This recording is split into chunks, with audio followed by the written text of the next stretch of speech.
Aamulla huomasin, että kupistani oli loppunut kahvi, joten laitoin pipon päähän ja lähdin pyöräilemään, koska minua harmitti suuresti. Alkumatkasta oli erittäin hyvä puuki. Oikeastaan tuntui, että tämähän on elämäni kunnossa. Ensimmäisen ylämäen tultua tapahtui se oikeastaan, minkä ajattelinkin tapahtuvaa, eli henkinen kuolema. Ajattelin, että tämä oli tässä, mutta jatkoin kuitenkin. Tässä vaiheessa puhelimestani kuoli akku. Sain puhelimen uudestaan henkin paineluelvytyksellä. Älä jätä muovia, koita kestää. Onneksi tiet sentään olivat erittäin hyvässä kunnossa.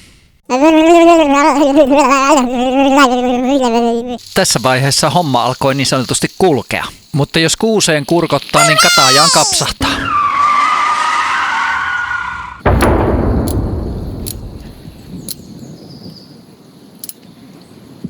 Lopulta kuitenkin pääsin pyöräilemään Nikkarilan kauniisiin maisemiin ja ihailemaan luontoa ja kevään tulemista. Kaunista on, etten sanoisi.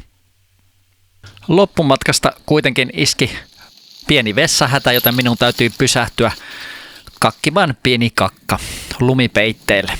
Peittelin kakan huolellisesti lähtiessäni. Tähän loppuu vielä kiteytys tästä videosta. Tosi mies tekee todella isoja kakkoja.